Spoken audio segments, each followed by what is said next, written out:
just give me a couple of minutes to get a drink and be all chill.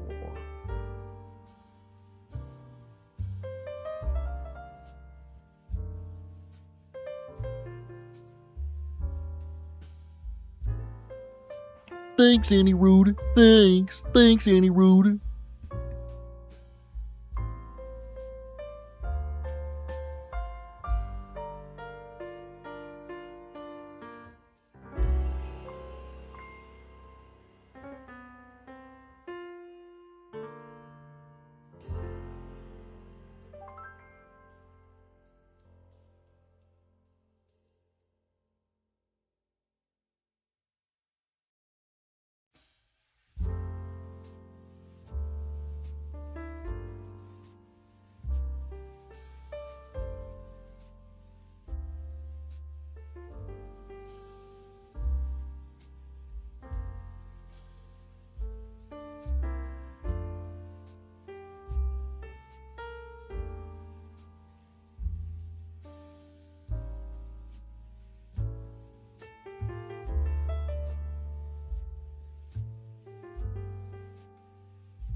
Boo, I scared you. Hey guys, I scared you all. Anyways, hey, how are we all doing today on this lovely Monday day? This Monday day. Also, I need to update the goal counter because it's sort of a it's sort of like a super chat, but yeah, still, thanks Annie Rude, thanks Annie Rude. Mom, Christian scared me. Yeah, well, guess what? I'm doing your mom. Ha! I'm kidding.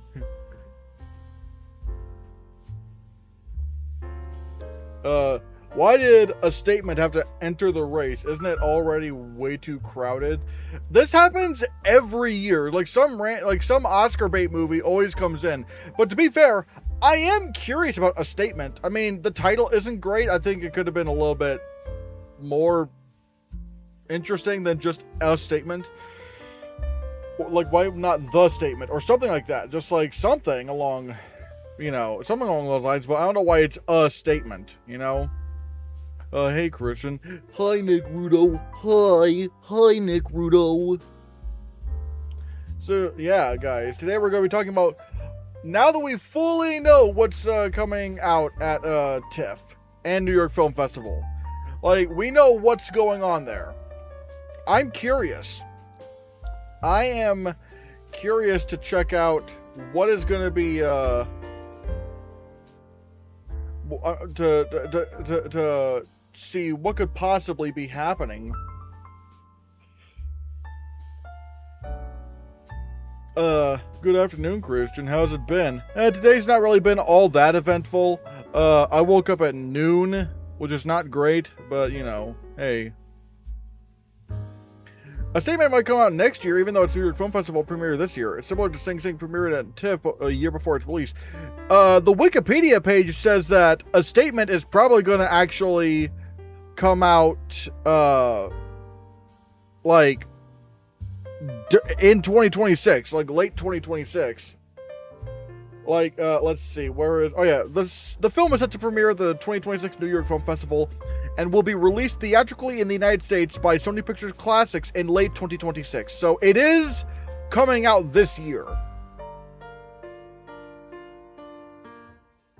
These lineups are fully completed. I think they are. But anyways.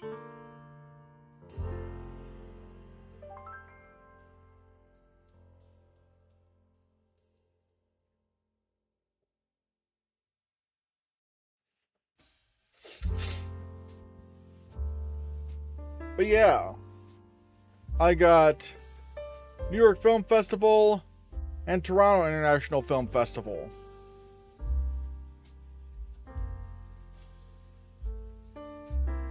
New York Film Festival does have a lot of films.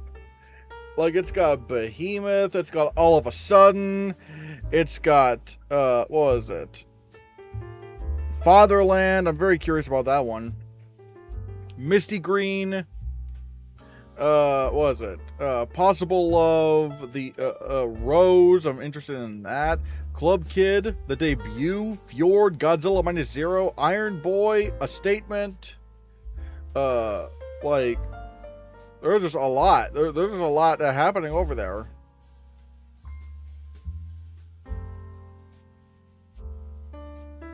And then, you know, with TIFF, you have, you know, Atonement. It's probably not the same one.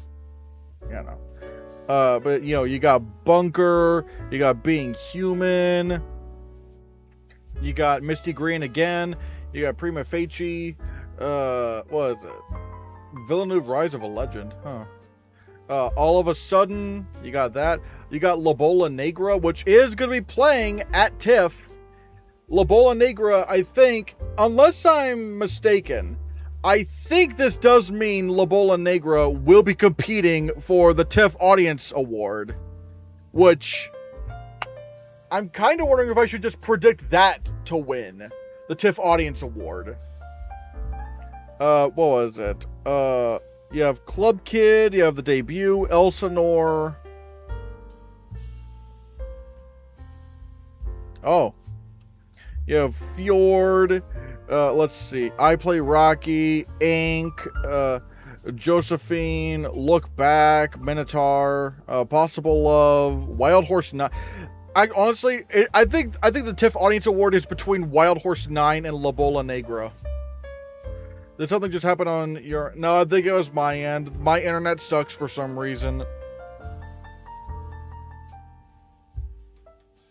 But isn't the TIFF Audience Award now split between English and foreign language now? I don't know how it works, because I feel like if a film gets enough... If I'm not mistaken, I think if a film gets enough votes, then it can enter... Oh god, I fucking hate that. Oh my god.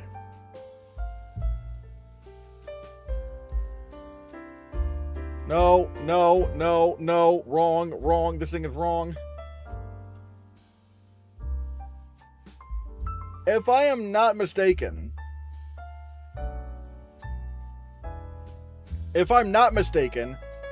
I feel like, if I'm not mistaken, I think this is how it would work. If a film gets enough, like, there is the, you know, TIFF International Award, but if a film gets enough votes, it can get into the TIFF top 3, if I'm not mistaken.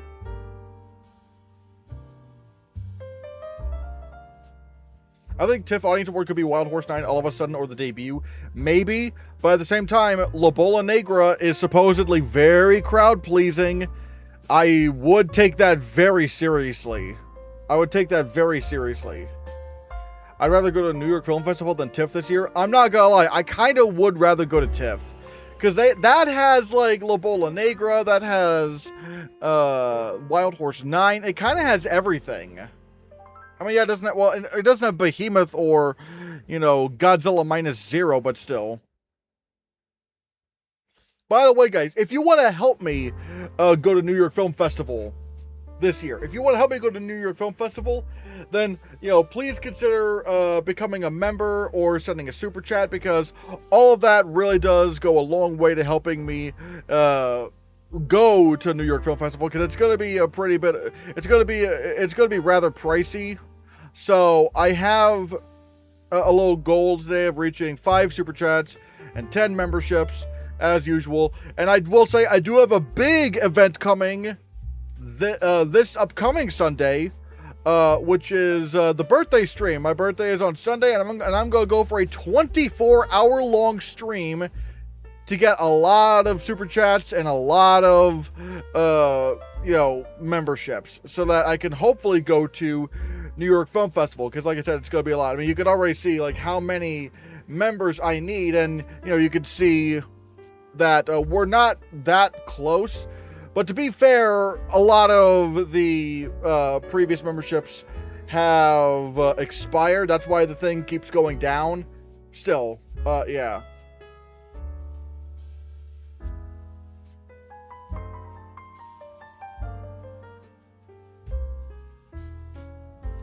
Oh my god, I hate the internet right now. I hate the internet. Why is it? I don't know. I paid good money for this internet. Why will it not work well?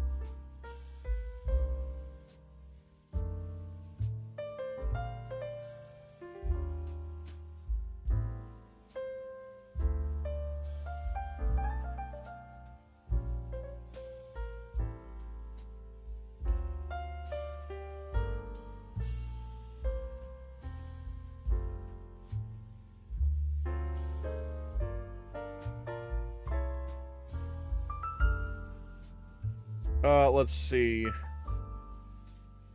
When we buy memberships, does the money that we spend go to you? Yes. I mean, YouTube takes like a third of that. So I guess if you wanted to, be a little bit more direct in the money, like in sending stuff for the and sending me money for the trip, I do have a PayPal link, I think, in the on the channel if you want to be more direct. But I do. But so you could do that up. You could do that. But if it's more convenient to do super chats or memberships, you could do that as well. Yeah. Was it Hamnet that won the audience award last year? Yes, it was. It was indeed Hamnet. Yeah. In hindsight, it should have been very obvious, but I don't know why I didn't think. I don't know what. Don't forget Ko-Fi. Ko-Fi, yeah, but they do take a fee, whereas the PayPal thing is a little bit more direct. There's much less of a fee. But again, if you wanted to do that too, you could. Do whatever. If you want to support the channel and help me go to New York Film Festival, do whatever you feel works best. I can only, so yeah.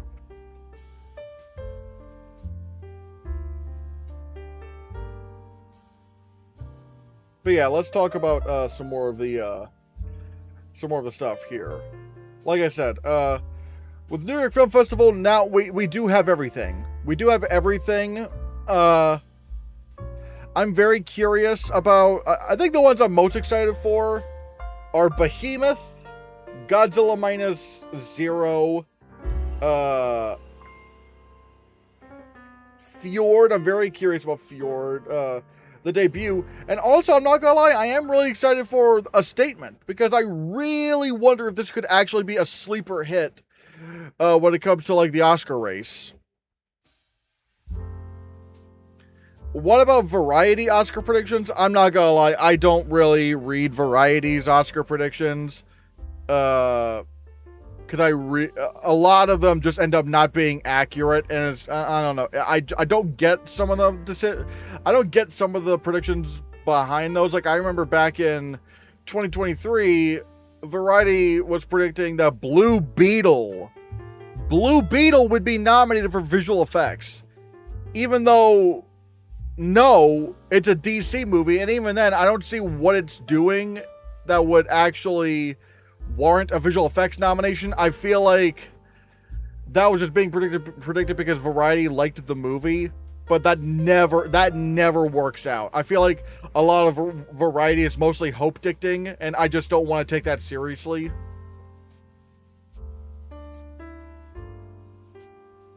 To fill you in on Variety, they predicted Dune 3 would be like Return of the King. Yeah, no, absolutely not. No. Not happening. Not happening. I'm not saying I don't want that to happen, but no. What's this Blue Beetle movie?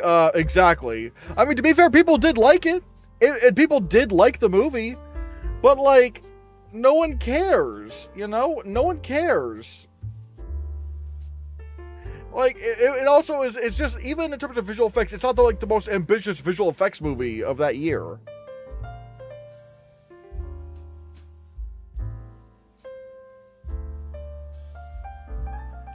Once Upon a Time in Harlem as the documentary front runner with American Doctor and 14th. I guarantee you 14th will not be nominated for documentary feature. Because here's the thing. It is a sequel documentary. When do sequel documentaries get nominated? Like, when does that happen? When do you see, like, you know, a documentary, and then the sequel to that documentary comes out, and the sequel also gets nominated? And in case you don't know what 14th is, it's like the new documentary film from Ava DuVernay. I do not think this is happening at all. I just do not. Because, okay, one, it's always, like, I'm always wary of the documentary frontrunner. Even The Perfect Neighbor, which did get a nomination, fumbled at the end of the day, and it ended up losing Best Documentary Feature to Mr. Nobody Against Putin. It's like I am always going to be skeptical of the documentary frontrunner. I'm always going to be skeptical because something is just like it, yeah, and I just know for a fact that 14th is not going to get nominated. No, absolutely not. They are not going to do a sequel. And again, this is not me saying that 14th is bad or that I'm not looking forward to it. I'm pretty sure it might be very good. But the documentary branch is so unpredictable. They do, like they're so unpredictable, they will snub frontrunners left and right. It's comical. Yeah, 2,000 meters and Drivka. Yeah, that was a big snub. What was the best documentary you have watched? The best documentary in terms of movies? I mean, maybe one of the best ones I've seen was like Won't You Be My Neighbor? And that didn't get nominated for documentary feature.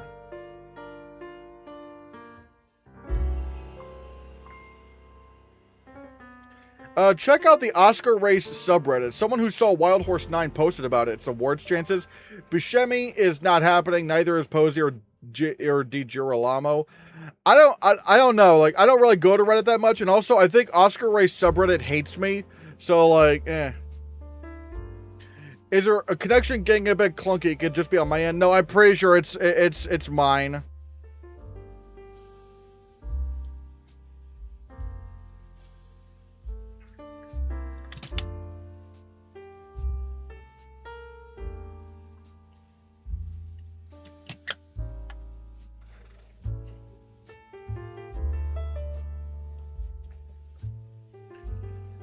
But yeah, I just do not think 14th is going to happen. That subreddit is too toxic. Yeah. I'm usually on, like, the Oscar expert, Discord. It's mostly pretty chill there. No Di Girolamo? I don't know. And also, it's kind of hard to say, given how we don't really know who some of these people are. I mean, I don't know. I don't go into that Reddit. I haven't seen the post, so, like, I don't know who's saying it. I'm just like, I don't know. And plus, some people will have different takeaways. Like, even if someone doesn't have a lot of screen time, they could still do a lot in that screen time, you know?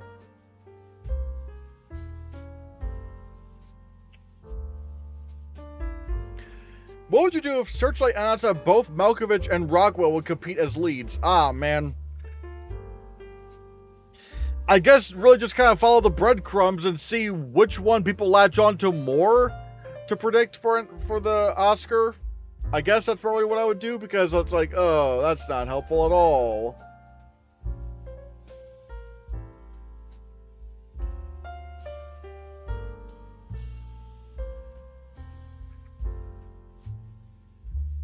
I'm worried for Nuisance Bear from Sundance, another doc contender, since they rarely do nature documentaries. Yeah. Actually, I just realized, isn't Nuisance, like, I could have sworn Nuisance Bear was a previous documentary in contention. Like, am I crazy, or am I, or like, because I could have sworn there was another documentary called Nuisance Bear. Like, I swear there must have been one, because... Oh, it was a short, but now it's a feature. It's really good. Oh, okay. Nuisance Bear, I don't think was I don't think the short was nominated, right? I don't think Nuisance Bear was nominated for best documentary short. Nuisance Bear was a doc short. Okay, yeah. It got snubbed but made the shortlist. Okay, so technically, in a way, this could sort of be like a sequel of sorts to Nuisance Bear, which means I will not predict it for best documentary because, again, the documentary branch does not like sequels or spin-offs or stuff like that. Like, they just don't do that stuff. So I don't think I'm going to predict that.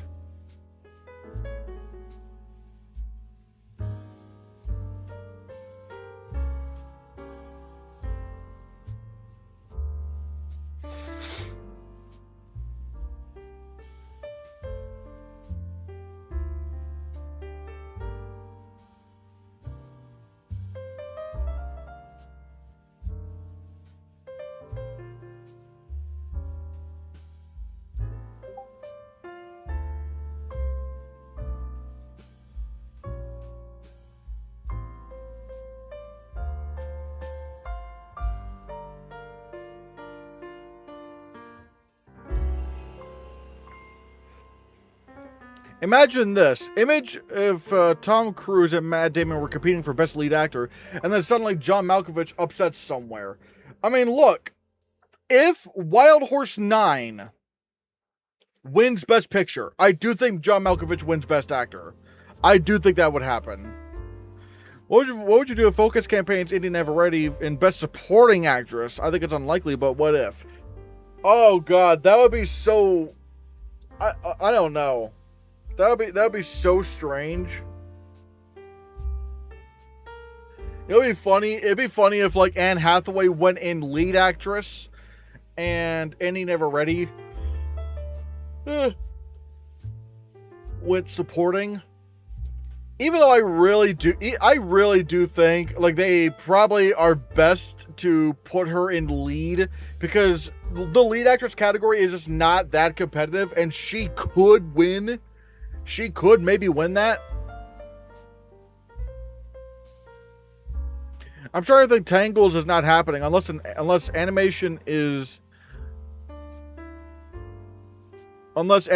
film festival saves it. What?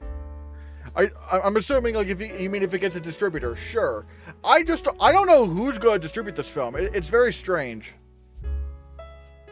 They also never do celebrity documentaries, so I deleted all of those. Yeah. I don't think that's happening.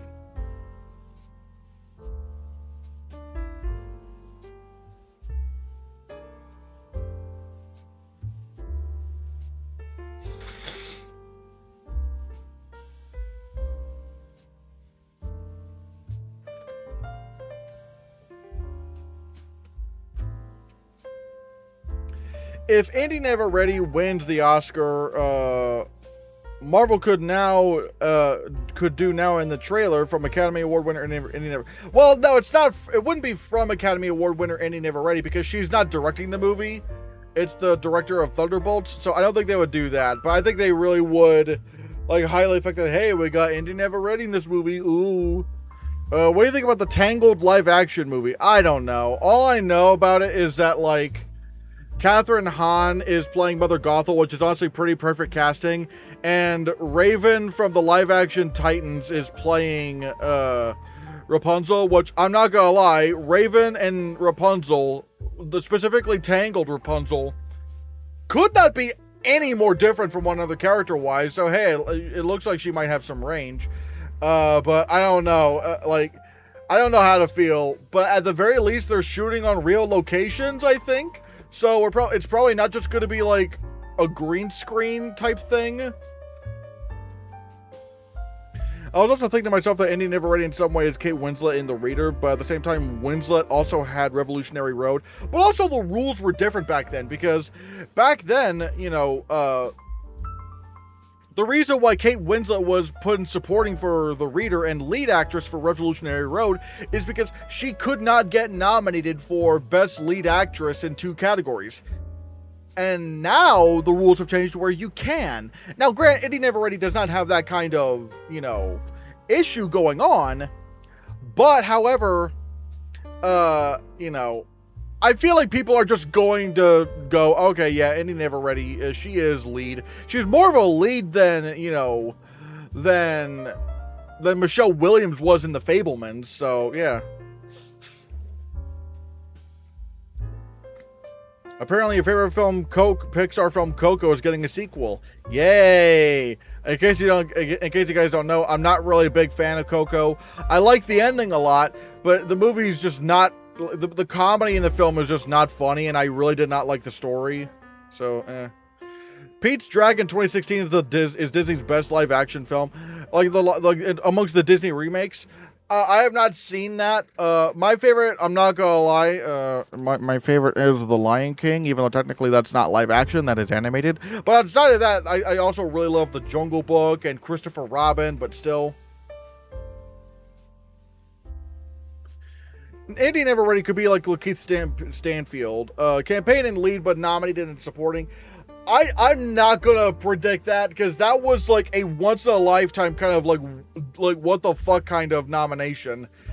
And also the problem is I think another difference is that there was like no viable stronger option for supporting actor, I guess, because they weren't gonna do Jared Leto. They're probably like, Jared Leto, why? But they also weren't going to do, Chadwick Boseman, because they would have been like, well, I mean, he's good, but he's not, like, that much of a presence in the film, so why are we nominating him for supporting actor? And I guess with Lakeith Stanfield, it's like, okay, well, he's great. We want to nominate him, but lead actor's 2 credits, so we'll put him in, so we'll vote for him in here. I think that's just what it came down to. Like, there was no real viable option for supporting actor. So they just kind of went all in on Judas.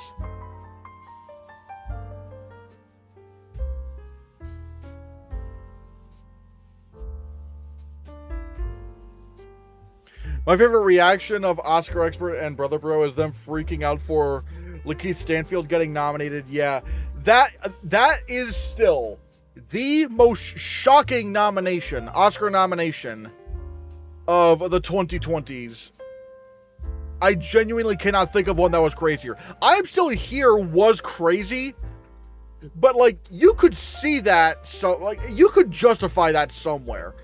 No one thought Lakeith Stanfield was going to be put in supporting.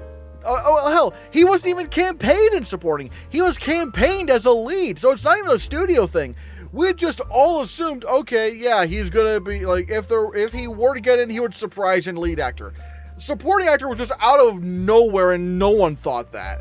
I guarantee you, no one on Gold Derby, like no one on Gold Derby got 5 out of 5 right for supporting actor that year, because they just could not even put Lakeith Stanfield if they wanted to.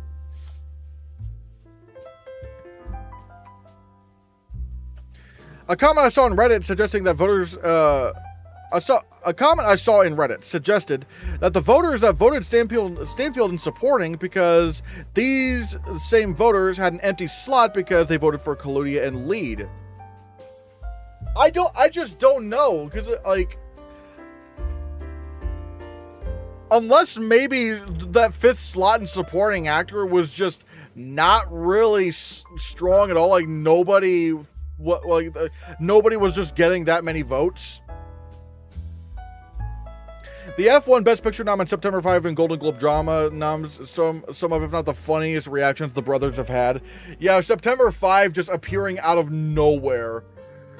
And just like, and yeah, F1 was funny. But then there was I think maybe my favorite of the Oscar Expert and Brother Bro was when the Oscar Expert started clocking that maybe Worst Person in the World was going to get nominated for original screenplay. I mean, I didn't really care for the film that much, but his reaction to it was really funny, because he's like, I'm so excited, and he's like, yes, like that was really funny.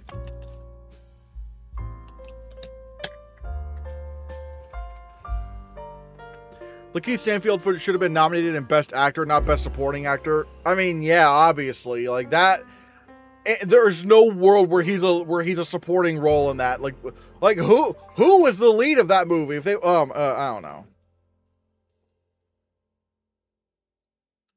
I thought it would have been Mass when Ricardo's missed. I don't know what I was thinking would happen because I wasn't really doing that much Oscar predicting back then. I would need to go back and look at my reactions, but like I genuinely don't know what I was thinking was going to happen. You didn't care for Worst Person that much? Why? I've also never seen that movie. I mean, I don't know. I don't think I dislike it? I don't know. I just really remember. For me, Worst Person in the World was just not memorable at all. I just barely remember anything from that movie.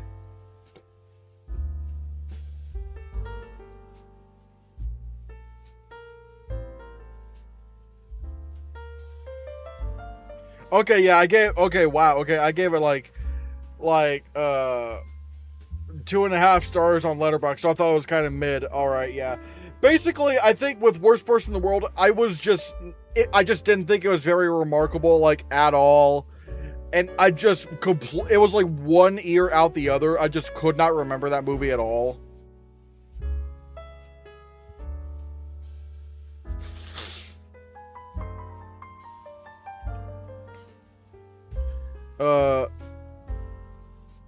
The lead of Judas and the Black Messiah was the friends we made along the way. Exactly. The Oscars were smoking an ungodly amount of crack cocaine back in 2020. Probably. Oh yeah, other Oscar expert favorite reactions. And you stumped First Man!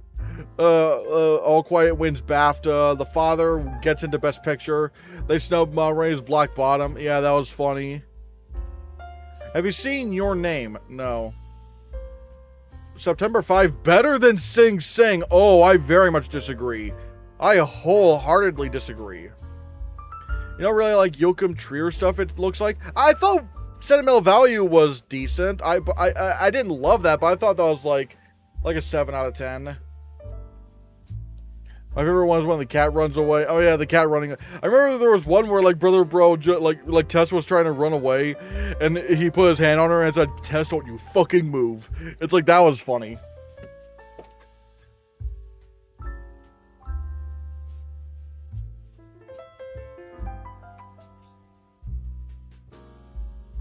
They should have campaigned the actors in their respective categories by what order they were billed. But no, the thing is, they did campaign Lakeith Stanfield in lead.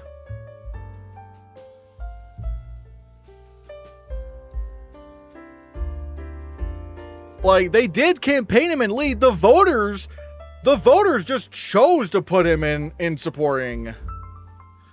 No, September 5 getting over Sing Sing at the Golden Globes. Oh, in terms of like their reaction. Oh, okay.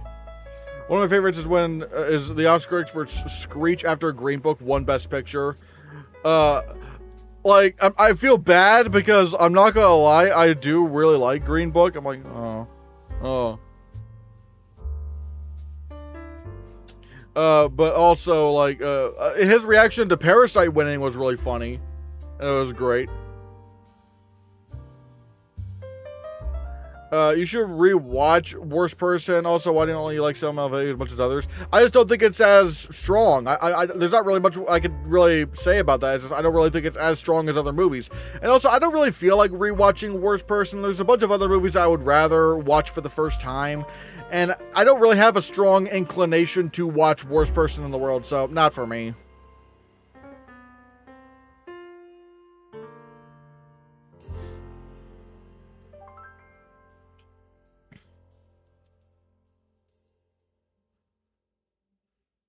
Hey, Snub Bradley.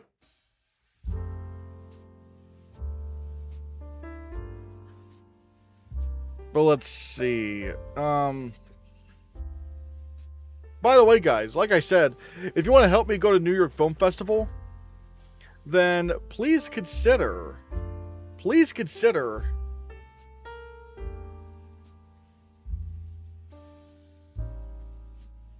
Ooh.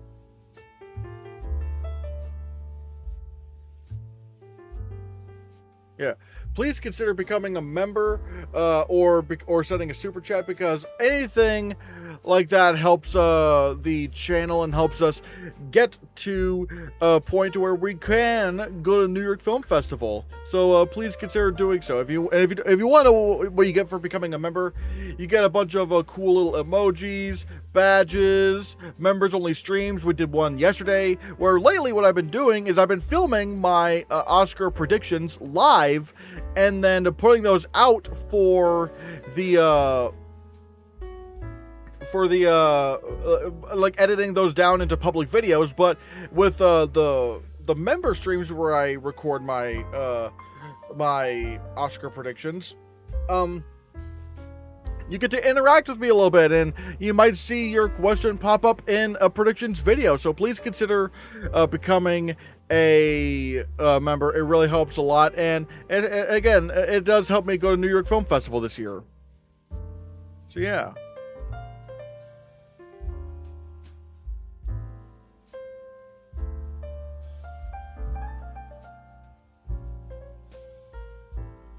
Will you see The Unknown at New York Film Festival even though it died at Cannes? It really depends on what I can get. I would prefer to see other movies, but if I have to end up seeing, you know, The Unknown, I could. Yeah. Oh yeah, the Oscars nominating Elemental over TMNT. That was disgusting. That was disgusting. Mutant Mayhem was one of the best movies of that year, and Elemental is one of the worst Pixar movies ever made. And yet, one of the worst Pixar movies ever made ended up getting nominated above Ninja Turtles. Go figure. Yeah, that sucked.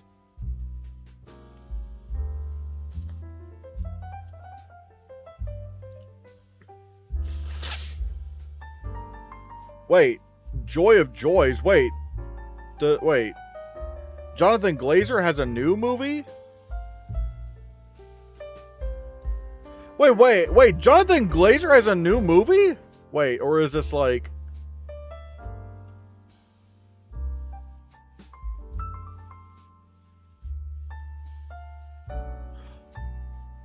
What?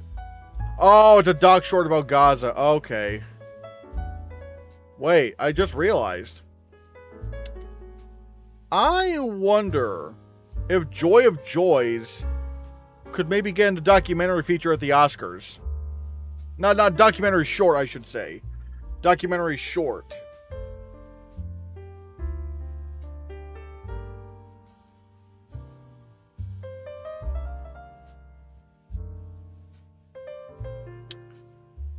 Because that's interesting. And also, technically, Jonathan Glazer himself has not won an Oscar. I mean, like, The Zone of Interest won International Feature at the Oscars, but the director is not the recipient of the award. The country is. So technically, Jonathan Glazer himself has never won an Oscar. I'm worried they'll blacklist him after his speech. I would say that if it wasn't for the fact that no other land, and it like won best it won best documentary feature that year. And not only that, but like you heard the applause when Javier Bardem just straight up said "Free Palestine" at the Oscars. Like, I feel like they're warming up. So that...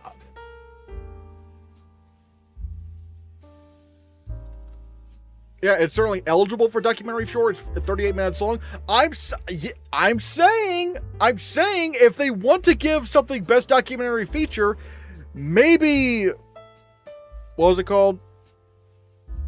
Maybe Joy of Joys could get in.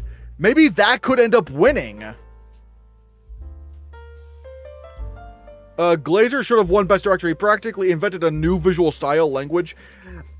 I thought Christopher Nolan did deserve, I thought Christopher Nolan deserved the Oscar for director for Oppenheimer. He would have gotten my vote, but Jonathan Glazer was definitely my number two. He was my number two.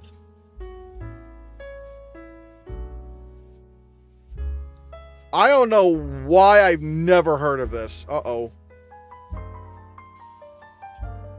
But yeah. Joy of Joys, I think, could maybe be in there. I'm curious if 14th could get documentary feature. Nope. I will put a hard no on that, because it is a sequel documentary. They do not nominate sequel documentaries. Like, look at 2,000 Meters and Drivka, you know? They will not do that. They will not, they are not going to nominate a sequel for Best Documentary Feature. 14th is just not happening.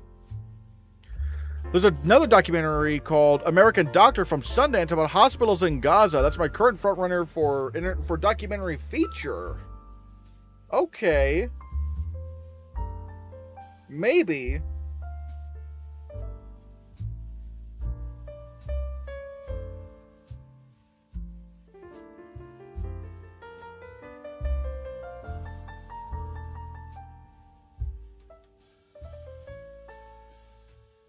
I'm not gonna lie, I'm really curious about Joy of Joys. I'm very, very curious about that one.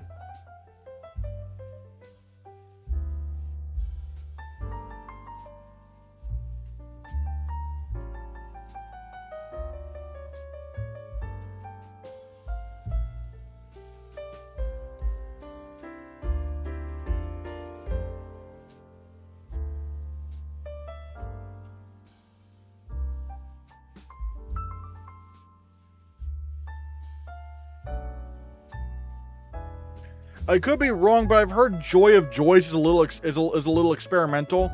I mean, look what happened with the Zone of Interest. The Zone, like, Jonathan Glazer, it was experimental, but he knew how to reel it back a bit to where audiences could still connect with it. And audiences surprisingly really liked the Zone of Interest. I mean, it got into PGA. I feel like for a subject like this, yeah, even if it's experimental, he might know to still make it accessible enough for viewers so they can watch it, like it, and you know, vote for it.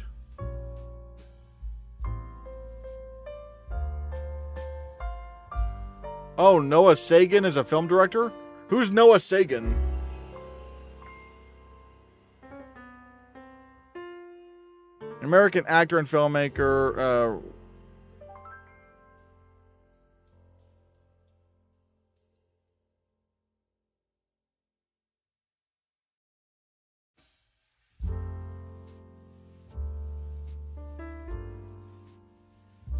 Okay, damn, he's in he's in a lot of movies. So he's mostly an actor.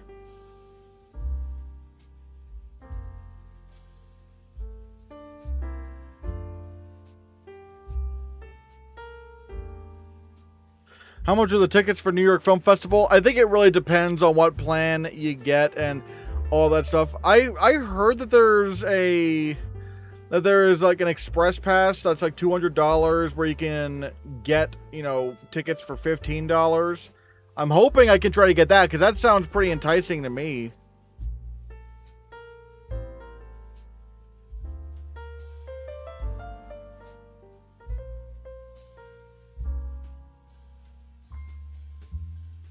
Also, the only living pickpocket in New York. Wow. Okay, I'm not gonna lie. I'm a little bit surprised that Rian Johnson isn't like producing this. Although it does have a lot of like big actors in it. Well, okay, at least a few, like John Turturro, Giancarlo Esposito, Tatiana Maslany, Steve Buscemi, and Jamie Lee Curtis. Yeah.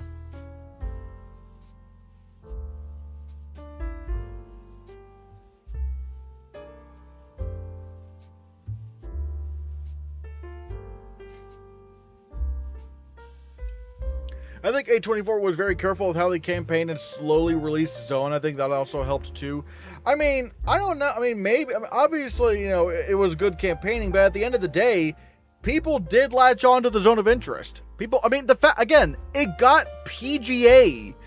They don't even do international films that often. They don't even do international films, and yet it got in there as like a very experimental kind of film. Like, it didn't even get Critics' Choice, and it got PGA. Like that, like that's crazy. Oh, Ryan Johnson's company T Street is behind the only living pickpocket in New York. Oh, okay. There's also Sony Pictures Classics and a claim from Sundance. Yeah, mayhaps. Although, to be fair, Sony Pictures Classics also has a statement. They also got a statement. And oh boy, again, something that baity. They got something that baity from Sony Pictures Classics. Whoo! Did you see Tony starring Dominic Sessa? No, I did not.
Let's see. Since Can, I had my eye on Iron Boy thinking it was going somewhere, and lo and behold. I mean, look, I do have Iron Boy at a, like, let's look at Award Expert, actually. Hold on, let me just log in real quick.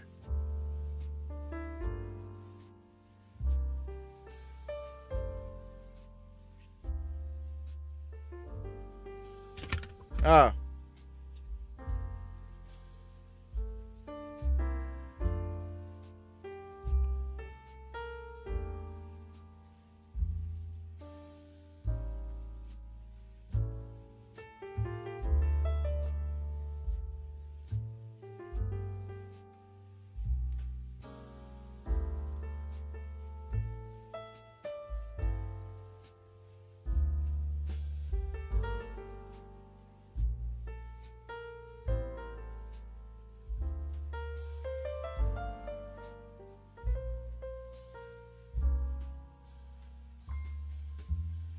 Why is nothing loading? Nothing is loading. Discord isn't loading. Award Expert isn't loading. Oh my god. Like, this is absolutely horrible. This is horrible.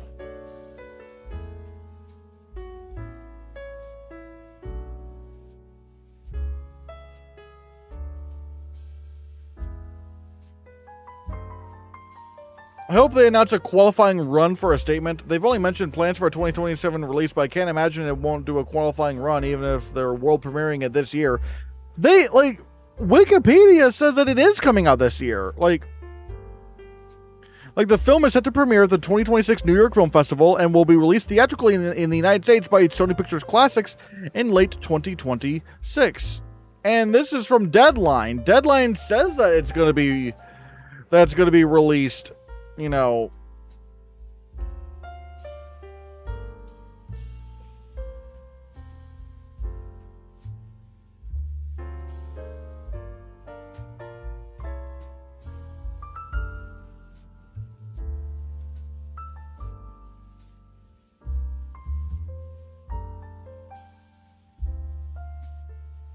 Oh my god, I hate this. I absolutely despise this. Nothing is working.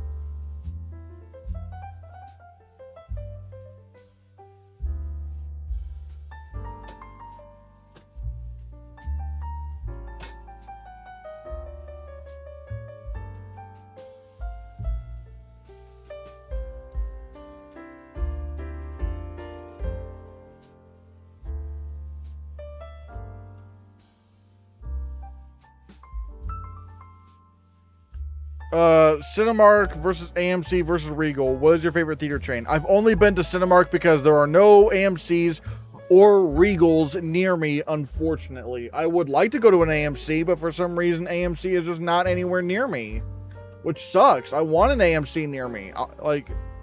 Ugh.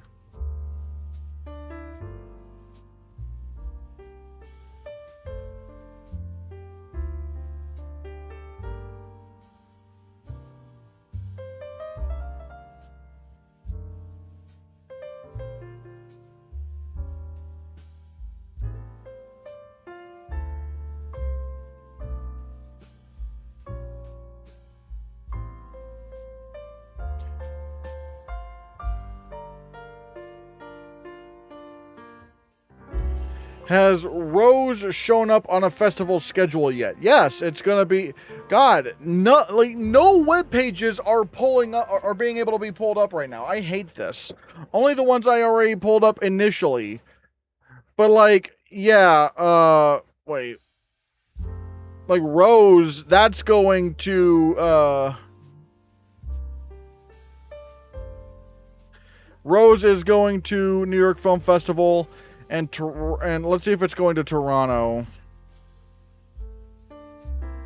Okay, so it's only going to New York Film Festival. So yeah. How is Cinemark though? I like it. It's just very far away. Definitely better than the local theater I have.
Rose sounds like Mulan. I don't really get what the I'm not really sure what the Mulan comparison is. I don't know.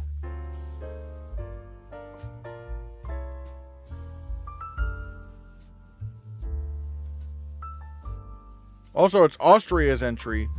Follows mysterious soldier Rose, a woman disguised as a man who appears in a secluded Protestant village. She declares herself the heir of a long-abandoned farmstead and produces a document to support her claim to the suspicious villagers. Oh, okay.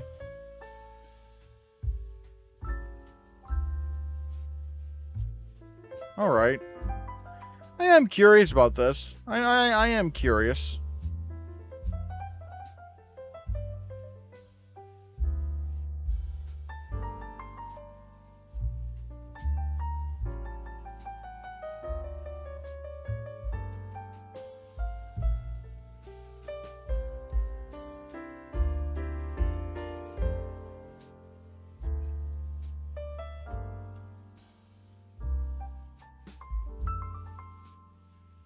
Hey Christian, what's this about? Hello, we're talking about like the full, I think we got the full schedule for New York Film Festival and Toronto International Film Festival. Maybe I'm wrong though, I don't know.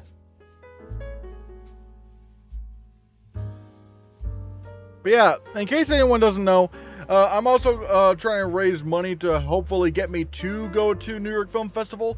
You can send super chats or become a member or gift memberships. We have a goal today of 5 super chats and 10 memberships, and hopefully we can try to get something going. But yeah. Will you get Dune tickets tomorrow? What do you think of the movies having tickets this far in advance, like concerts? I don't know. I like where I live. Movies are not like that much in like, or not like tickets don't go that crazy.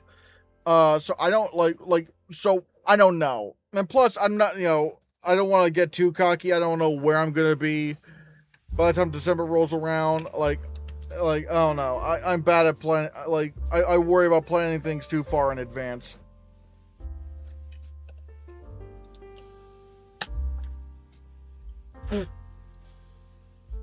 By the way, Digger is officially not the only big name skipping fall festivals now. Oh, I guess there is also Dune. So yeah. Hey, Christian, I just got home from work. Did I miss anything important? Hi, movie guy. Hi, movie guy. Not much. We haven't really, we haven't done too much. We just mainly been talking about, the New York Film Festival lineup and the TIFF lineup. And right now, I'm thinking that for TIFF, because now we do have confirmed that, La Bola Negra will be going to TIFF. They will be going to TIFF. And so I'm wondering if maybe the top 3, I don't know what order they would be. Like I think ultimately the winner of TIFF is going to be either Wild Horse 9 or La Bola Negra. It's going to be one of those two, I feel. Actually, I'm referring to Forgotten Island and Wildwood. Oh. Can we talk about ideas for the birthday stream? Well, we did talk about ideas during the member stream, because I feel like the member stream is a little bit better for those kind of planning discussions. I can see Misty Green winning as well.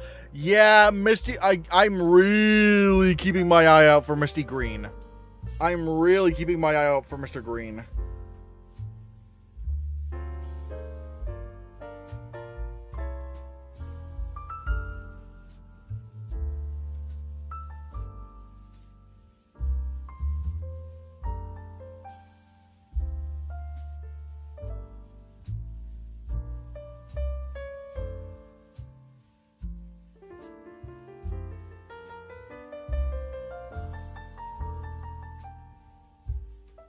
But yeah, and like I said, guys, we're gonna try to, oopsies. And like I said, guys, hopefully, today we can get either 5 super chats and 10 memberships today, because like I said, we have a whole, I'm hoping to try to go to New York Film Festival this year, which is why I need your help. Anything can help. So yeah. Forgotten Island skipping TIFF is interesting since Wild Robot had so many screenings. Do they not have much confidence? Does TIFF happen before or after Forgotten Island comes out? Because if it comes out, if Forgotten Island is not that far off in its release too, after TIFF, maybe they don't want too many eyes on it. What about Ink and its chances? Ink, maybe. I'm very curious about Ink. I am very curious about Ink to see if that could do well at the Oscars. Wait, I just realized. That's, okay, so it's going to TIFF and New York Film Festival. Alright. I'm very curious about this. It's definitely in my top 15. We'll have to see. Forgotten Island opens around the same time after TIFF that the Wild Robot did. Alright. So I don't know.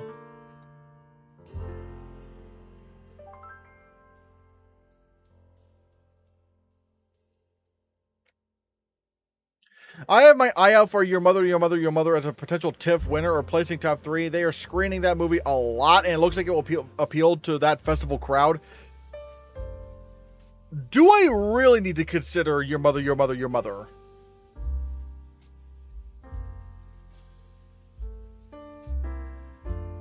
Because I am very curious. I mean, it's an action drama thriller film, and if they do have a lot of screenings, I'm very curious to see like how this is gonna take off.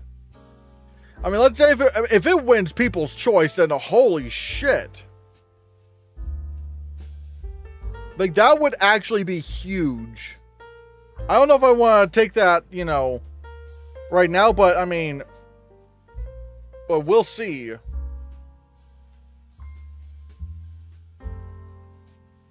Jimmy is 100% winning TIFF and winning Best Picture. Oh, wait, Jimmy. Wait, is Jimmy actually going? Wait. Oh, okay. So I don't think it's going. Hey, Obsession's coming back to TIFF. And Hope. Hope is coming to TIFF. All right. America can't afford to lose Jimmy Stewart. Iron Boy, that's going there. Tangles, that's going to TIFF. Okay. I think here's the thing. Here's my thing with Tangles. I will take it out of Best Animated Feature if it does not get a distributor after TIFF. Because I feel like right now maybe they're not so sure what's going on there, but ultimately, I feel like if it gets like once it screens at TIFF, that'll be a little bit of a better indication of it getting distribution, I think.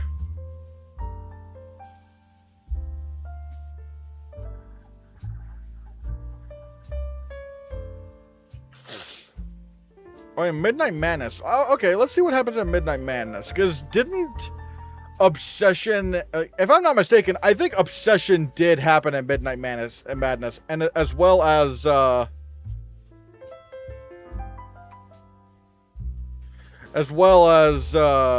another, let's see, Midnight Madness. Okay, so yeah, Obsession did do Midnight Madness that year, and if I'm not mistaken, didn't The Life of Chuck also do that?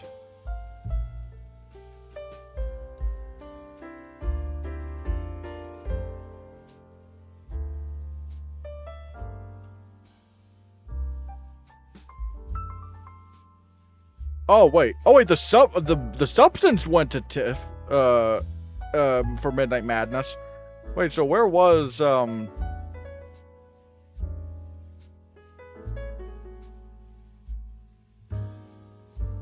where did The Life of Chuck go?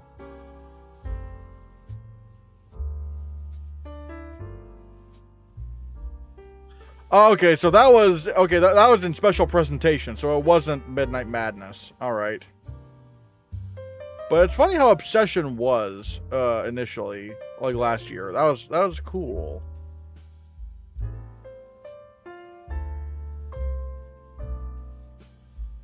Okay, special presentations, not Midnight Madness. All right. Yeah, Obsession is close to 500 million. I don't think it's going to make 500 million.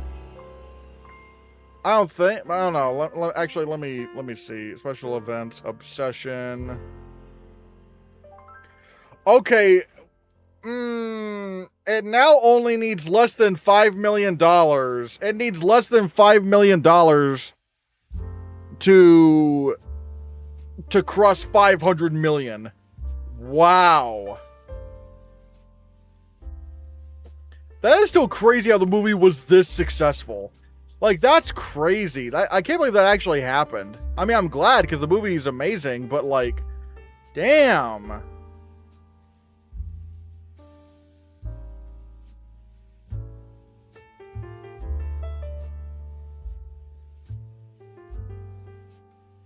The highest grossing horror movies ever made. Okay.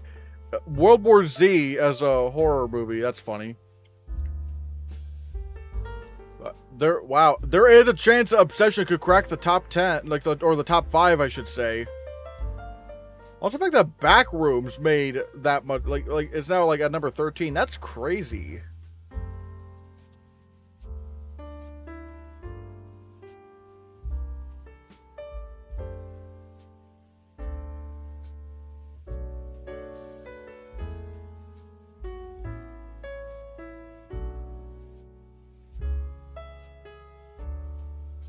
Oh, yeah, what does it mean when a film is at Midnight Madness? Probably a dumb question to ask. It's not a dumb question. It's a category for films like horror films or comedies. All right, yeah.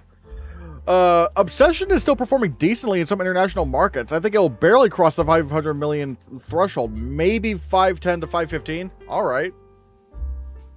Do you think Obsession would have been as successful if A24 and Neon had gotten it as they tried? Probably not. Like, I mean, I don't know what it is. I don't know what it was about Focus, but like something about their campaign really worked.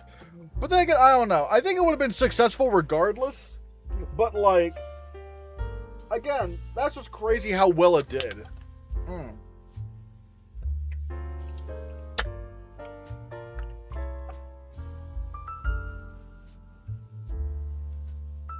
Are you still thinking Backrooms gets no Oscar nominations? Yeah, I don't think it's going to get anything. Like the problem with Backrooms is like, I don't know, like its biggest prospect is production design, but I just don't think it's going to get that. Like Fantastic Four: First Steps couldn't get that. And they really last year they did do 5 out of 5 in Best Picture films. Like it's mostly dominated by Best Picture films.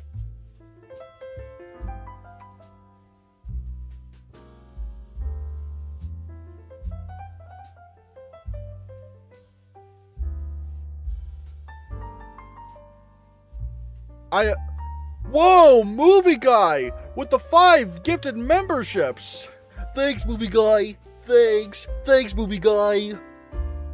My God, everyone, send some blue Hannahcast heart emojis to Movie Guy for the gifted memberships. We want to send some love to those who send support to the channel. Oh my God. And now we're halfway to the membership goal for today. Thanks, Movie Guy. Thanks, Movie Guy. Let's see. Paul Borkerding got a membership. Noxus got a membership. Place Bo Playboys Records got a membership. Copper Cake got a membership. And 5 Rima Ge Tenivela C got a membership. Last time was Napoleon. Wait, was that actually the last film not nominated for Best Picture to be nominated for production design? That's insane, actually. Cause like the next year was Wicked, Dune, The Brutalist. Actually, no, Nosferatu did get production design. Nosferatu got production design. So yeah.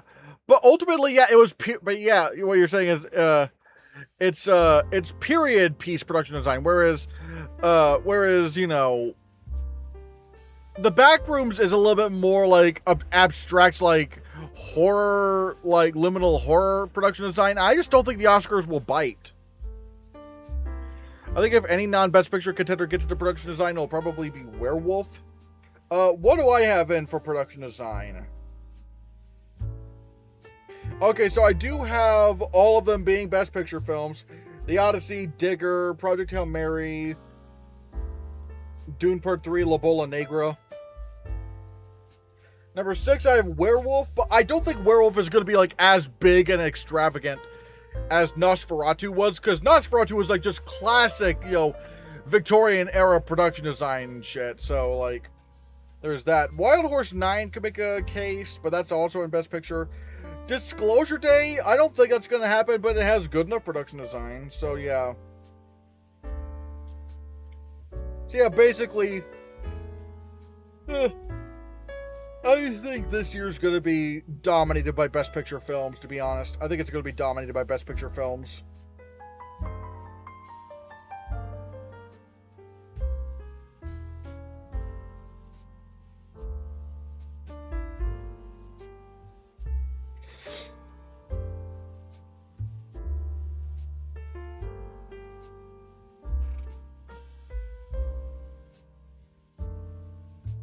Yeah, Nosferatu got makeup, cinematography, costume design, production design, yeah.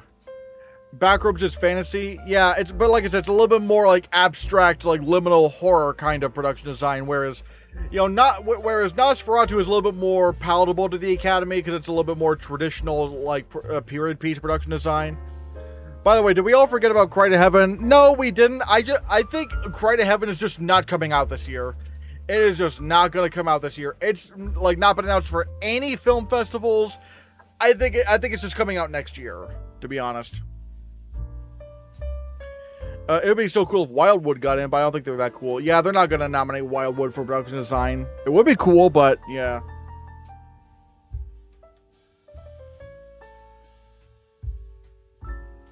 Oh yeah.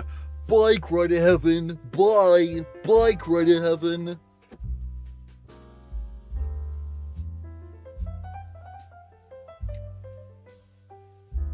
I will say, someone in the Oscar expert server like really roasted me at one point. I was like, oh man. Where I was like, yo, hi Odyssey, hi. And then someone just replied with a picture of baby Brent from Cloudy the Chance of Meatballs. That hurt. I'm like, oh man. They tried to campaign Missing Link for costume design, but didn't. I mean, yeah, I think they campaign a lot of their movies for a bunch of awards. But yeah, ultimately it just didn't really happen that way. Honestly, but weird, because costume design was like kind of weak that year. Because like, The Irishman got in? Like, why? Why did that get in? I suppose you could make an argument for Once Upon a Time in Hollywood, but I don't know. Jojo Rabbit, like Little Women and Joker. Probably, I'm not gonna lie, the only one out of that lineup that I would nominate is probably Joker. Like, no Dolomite, no Aladdin. It's like they really were just like Best Picture pilled that year. Just like, hey, we're just not moving away from the Best Picture movies. We're not gonna do that.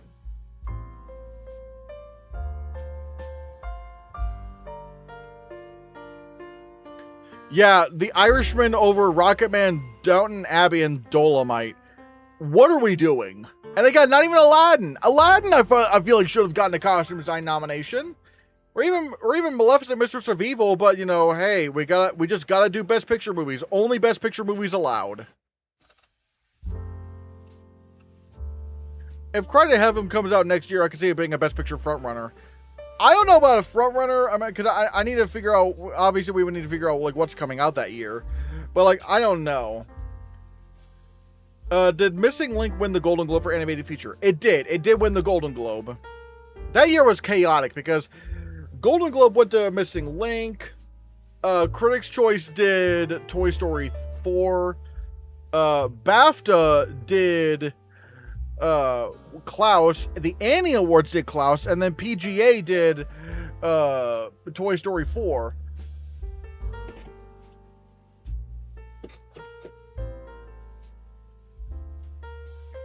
So I don't think yeah. Over Rocketman, was this the entire branch voting for the nominees? No, it was the costume branch voting for the nominees. They just didn't nominate Rocketman for some reason. They just did not. Yeah, no. Rocketman should have won that year. Rocketman should have won a lot of Oscars. Actor, director, editing, cinematography, production design, sound mixing, makeup. I don't know if I'd go that far. I don't think the cinematography for Rocketman was all that, and I don't think it was like one of the best films of the year, so I definitely wouldn't do director. I would give it nominations for like lead actor, makeup, costume design. What would I have done?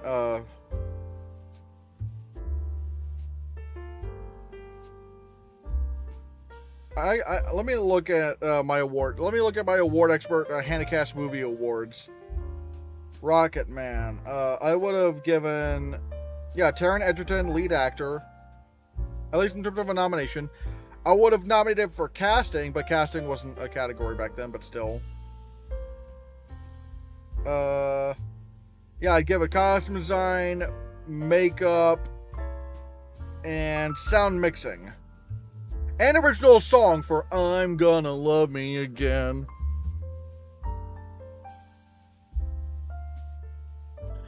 What do you think of the Mask of the Red Death remake starring Mikey Madison and Léa Seydoux? The director is Charlie Polinger, who directed The Plague. I have not even heard of this movie, so yeah.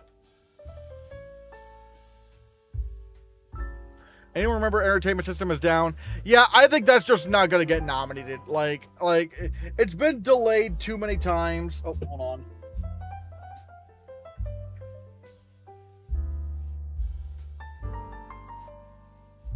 it's been delayed way too many times, and honestly, like, Triangle of Sadness was already, like, maybe number 10 for Best Picture. So it's like, do I really think, like, Ruben Östlund's gonna do that again? No, I don't, no. Ruben Östlund might win his third Palm. Do you think that's favoritism? Probably. I mean, if he wins the Palm again, I'll be forced to predict, you know, the entertainment system is down for Best Picture, but I don't know. I have a feeling I do have a feeling he just might get to a point where even his loyalists are tired of his stupid shtick. But then again, I don't know. I think Triangle of Sadness is the worst Best Picture nominee this decade. I thought that movie was like real bad. So, like, I don't know. What do I know? Maybe I'm dead wrong. Maybe they will just glaze Östlund again.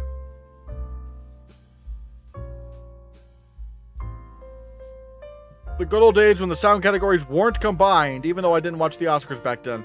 Yeah, I still don't know why the sound categories being combined. I really hated that. Why I bring up Triangle of Sadness? Because it pains me. It pains me, and we're talking about a Ruben Östlund movie. So I have to bring up the last thing he did. So, yeah. The entertainment system is down. I hope it is. Stay dead. Stay dead. You know, entertainment system is down. Worst Best Picture nominee this decade. I think Triangle of Sadness is the worst one. It's funny, I thought it was mid when I first saw it, but the more as time goes on, the more that movie just makes me so angry. It just pisses me off so much from how pretentious it is and how smart it thinks it is. It's like, I really do not like Triangle of Sadness. Stupid movie. Bad movie. It's a bad movie.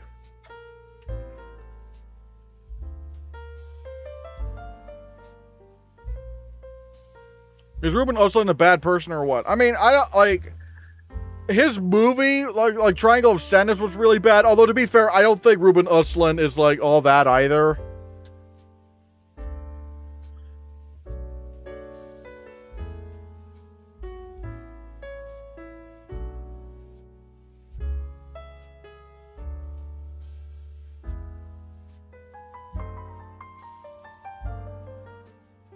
Like, oh yeah, like, I think he just, just really shit on Barbie for, like, no reason.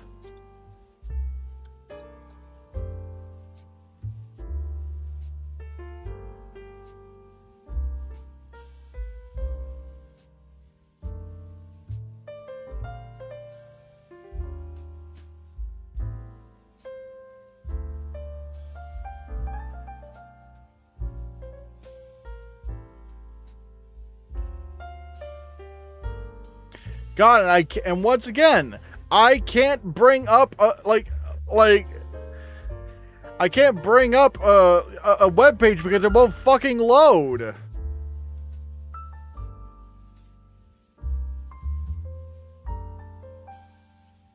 I wonder when that Jesus movie will come out. Oh yeah, The Way of the Wind, Terrence Malick. I have no idea. I'm not sure if it's going to be like a Best Picture thing, especially with how much it's been, you know, how much it's been delayed. So I don't know. Do you hate this decade's worst Best Picture winner or worst Best Picture nominee more? I think Triangle of Sadness is worse than Anora. I think it is worse than Anora by far. I mean, look, I didn't like Anora, but it's like, all right, whatever. Like, but oh my God, the pretentiousness, the snobbiness of Triangle of Sadness angers me so much.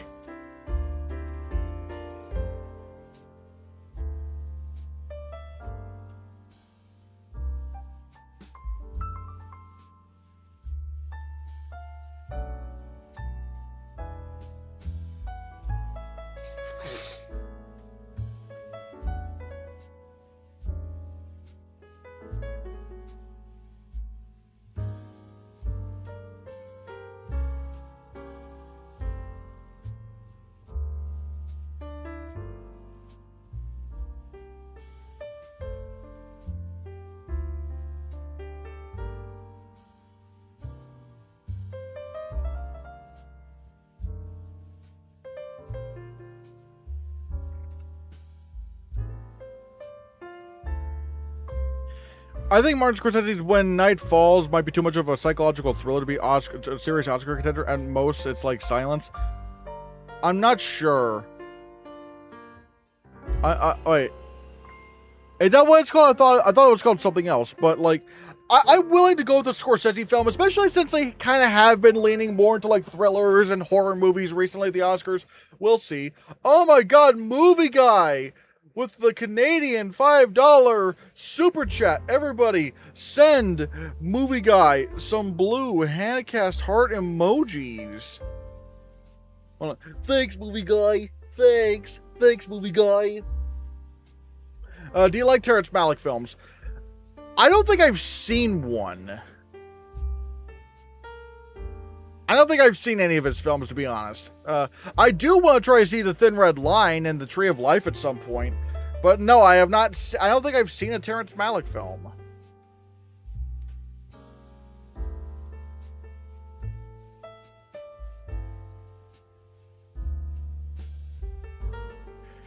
For me, The Secret Agent was mid. It was just an accident show took its place. I feel like there's a lot of films I would have nominated. Like, for example, I do really like The Secret Agent. I wouldn't nominate it for Best Picture, but there were worse Best Picture nominees that year.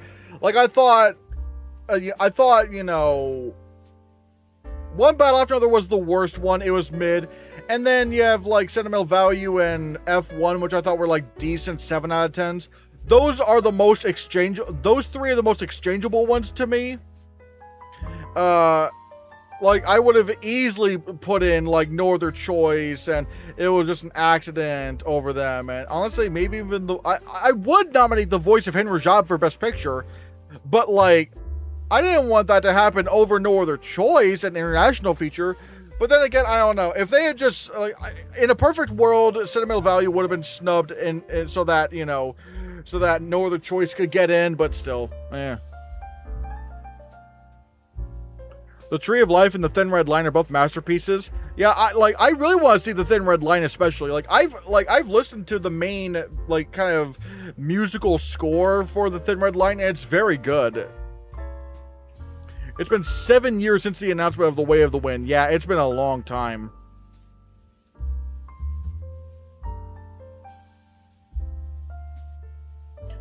What Best Picture winner that you don't like would be considered the least bad? I guess of the 2020s, the least bad Best Picture winner, in my opinion, was probably Everything Everywhere All at Once. But that's also just, I don't know. It's also just a very specific question.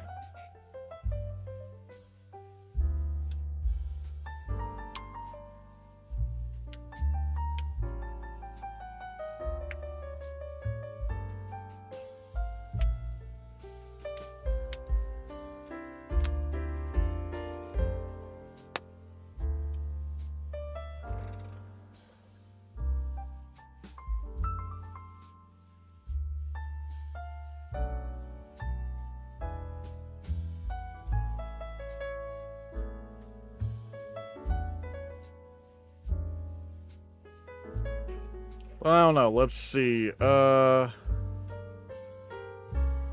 movies are you surprised are not at TIFF? I guess I am surprised that, you know, Forgotten Island is not there.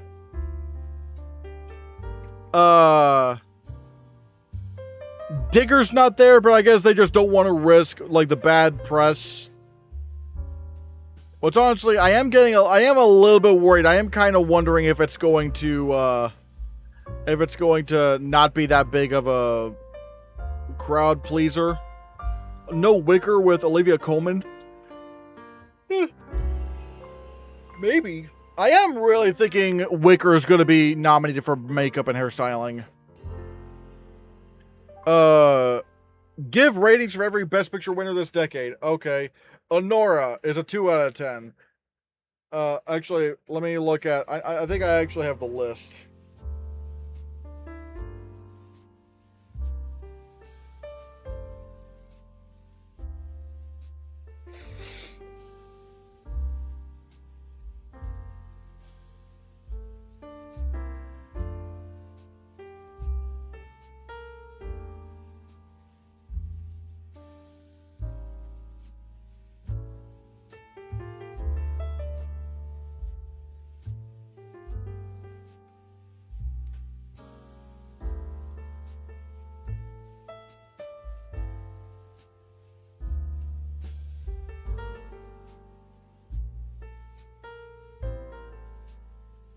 Okay, so Honora is a 2 out of 10. Nomadland's a 4 out of 10. One Battle After Another's a 5 out of 10.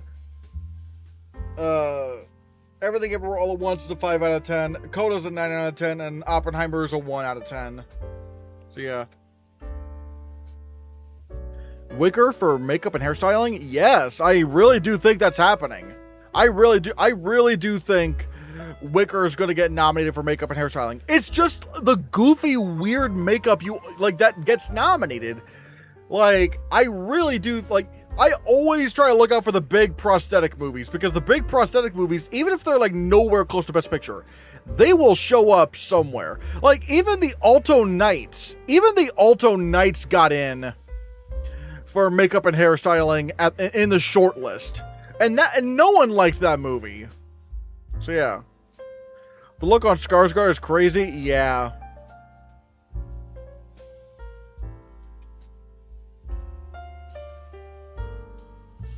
Oppenheimer's a 1 out of 10. Wait, did I say 1 out of 10? I meant 10 out of 10. Oh, no, I think I was looking at... I ranked it as number 1. I think I might have, like misspoke. I ranked it as number 1. It is a 10 out of 10. So, yeah. Seeing Rivals of Messiah King with my mom tomorrow. Ooh. I have still not seen Rivals of Messiah King. The Bride is well for Bale. I am looking out for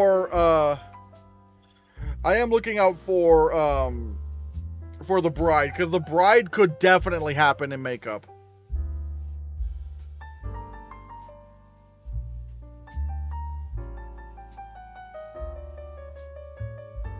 Yeah, right now I have Digger, I have Werewolf, I have The Odyssey, Madden, and Wicker.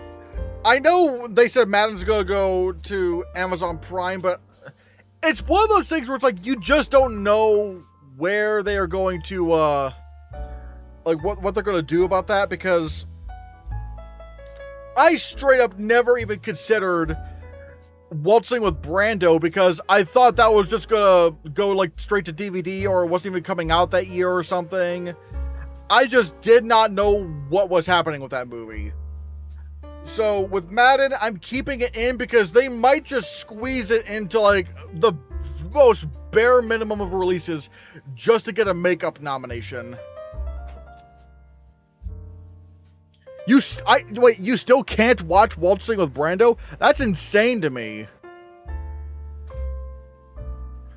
Oh, okay, so Madden is getting a brief Oscar qualifying run before it hits Prime, so it'll probably make the shortlist. If it makes the shortlist, it could very well get the nomination, because again, it is weird fat people makeup that the makeup branch loves, and some other films I have in contention. Clayface, I actually have that out of the top 5, because I don't know. Michael, The Bride, I think Backrooms could make an appearance in the shortlist. Because Backrooms, I mean, especially around the third act of the film, there are some freaky looking characters that were done through makeup.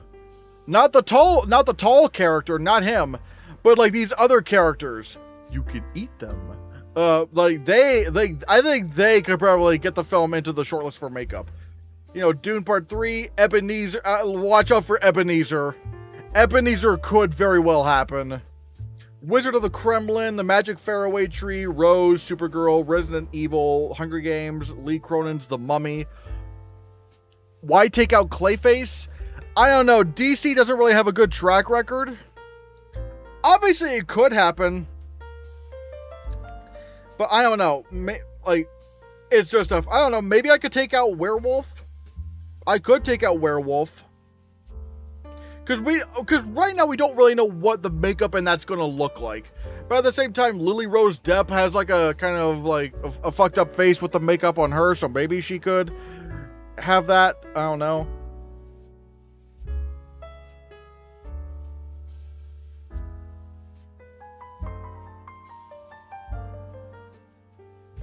I love Boozers to make the shortlist and for the makeup on Dom Cheadle and Lakeith Stanfield. They do crazy stuff with both these characters. Is it actual like prosthetic makeup, like makeup prosthetics, or is it like, you know, kind of paint that they're doing and hairstyling. Because if there's one thing the branch loves, it is the prosthetics. They will go for prosthetics. They mainly go for prosthetics. Remember when The Bride was supposed to be a contender last year? Yeah. Imagine if Johnny Depp randomly gets SAG or CCA nods for Ebenezer. Why does this seem plausible? It's not plausible. Everyone's saying, oh, Ebenezer's going to do so well at the box office, all that stuff, because of the Johnny Depp fans. Guys, online Twitter stands don't go to the theaters. They don't. Like, all they do is just sit on their computer screens and just kind of sweat at, like, whatever YouTube videos they're watching or whatever podcast they're listening to. Like, they're not gonna actually go and watch Ebenezer. It's just such an obvious flop. It's like, it just doesn't look good. Even if you're a Johnny Depp stan, it doesn't look good. It just doesn't. I really think Ebenezer, other than maybe, you know, makeup at the Oscars, no one's gonna care about this movie. Here's an example. Sure, Minamata was a film that the Johnny Depp stans, you know, that they pushed for like the fan favorite movie of the year at the Oscars. Okay, do you really think they saw that movie? Do you, honest to God, believe they actually saw Minamata? No, the Johnny Depp stans just tried to find whatever 2021 movie came out that year that starred Johnny Depp, and they just like spam voted that in like the Twitter polls, because it's a Twitter poll and that's extremely easy to do and extremely easy to bot. They will not go watch Ebenezer. They are too lazy. They will not see Ebenezer. No. Ebenezer could be a makeup contender. Yes, that is the only thing I am considering with Ebenezer. It is not, other than maybe makeup, it will not make a splash anywhere else. It is not going to get Critics' Choice. It is not going to get SAG. It is not going to get a Golden Globe nomination for Comedy Musical. Just no. No. Like, no one will go watch Ebenezer. You watch. No one's going to watch that because, like, stans are notoriously lazy. It's prosthetics, but mostly hair. It's prosthetics. I mean, we'll see. I don't know. But yeah, no, I don't know. Oh, 25 minutes until I end stream, which means, actually, wait, I forgot to change the super chat thing, because we actually did get another super chat. So, yeah, we have like 3 more super chats to go till we hit that goal, and 5 more memberships till we hit that goal. So we're doing pretty well. Just look at how Black Adam turned out. Yeah, no, everyone's saying, yeah, like WWE fans or Dwayne Johnson, they did not go watch Black Adam because they just did not care. People are lazy. They are lazy. They will not. No, they're not gonna go do that. No, they're not gonna go watch that.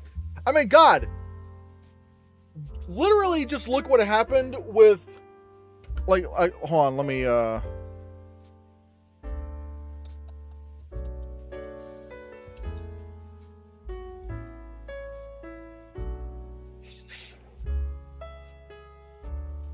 Yeah, just look at Melania. All right, Melania. That movie made $16.7 million worldwide. It came out the same weekend as Markiplier's Iron Lung.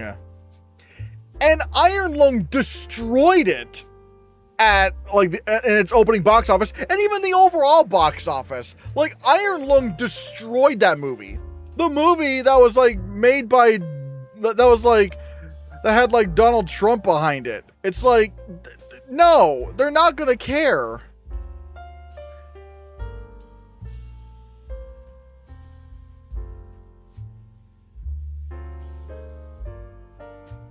Remember when the Astros nominated Waltzing with Brando this award season, yet the Oscars shortlisted it for makeup last award season? Yeah, the release for that movie is just so, the release for that movie is so weird. Yeah, stans are so lazy that they couldn't even be bothered to turn on the Rebel Moon movies on Netflix. That's what I'm saying. They'll like bot like, you know, the voting things, but I'm telling you, they're not like fucking Ebenezer is not going to be a box office hit because no one's going to care. Again, I'm not saying it's not going to get nominated for makeup. It probably could get like it probably like at bare minimum it could get shortlisted, and you might want to watch out. You could watch out for a nomination. That's besides the point. Aside from makeup, no one will care about Ebenezer. No one's going to care about Ebenezer. It's not going to make money. No one's going to like it. It's not going to get nominated for anything besides maybe makeup. And maybe Razzies, but fuck the Razzies. Not really in relation to Ebenezer, but just in general, I don't like the Razzies. Fuck them.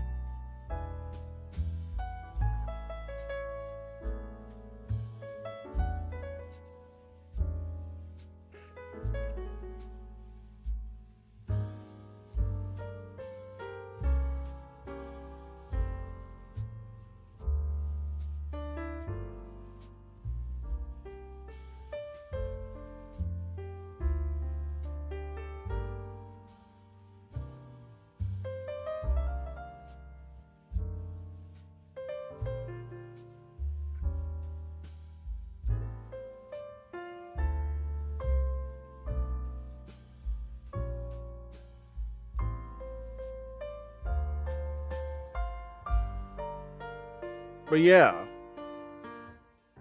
the Razzies and their AI slop. God, that was miserable. 10 years ago, they had a full-on ceremony.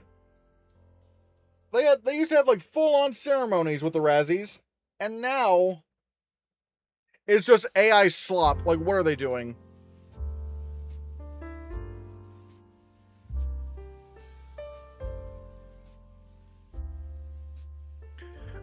Brand New Day, visual effects chances will be complain if it gets no noms. I don't think it's gonna get nominated for visual effects. I don't know, cause like it's not doing as big of crazy stuff as like No Way Home did, because No Way Home had the Doctor. I know some people think that, you know, No Way Home got in because it was big and popular and came out at the end of the year. I don't think it's because of that. I think it's because that movie was just like, with No Way Home, you had the crazy Doctor Strange scene. Like, that's why it got in. Like, that was some crazy stuff that they did. They don't really do anything like that in Brand New Day, but the visual effects are consistently good. They're consistently very good, and they are better than the effects in Homecoming and Far From Home, so it's not impossible, I guess. Did you see the end of Oak Street yet? No, I have not. I'm gonna try to see that tomorrow before I go to work, because it's been storming. The internet's been like the internet was like, you know, what was knocked out, so it was just a bunch of stressful things. Like, I just didn't go. I'll probably try to go. I'll try to go tomorrow before I go to work. Oh, will people complain if it gets nominations? I mean, I don't know. I mean, I think people overall do generally really like Spider-Man Brand New Day. I think they do generally like that movie. So I'm seeing the end of Oak Street on Saturday. Oh, okay. I really do want to see that. I really do. I really do like seeing. Like, I really do. Actually. I'm glad that people are, that we actually potentially have like a really good dinosaur movie that people are actually liking, because there are not very many good dinosaur movies. And yes, there is The Good Dinosaur, but The Good Dinosaur is a bad dinosaur movie.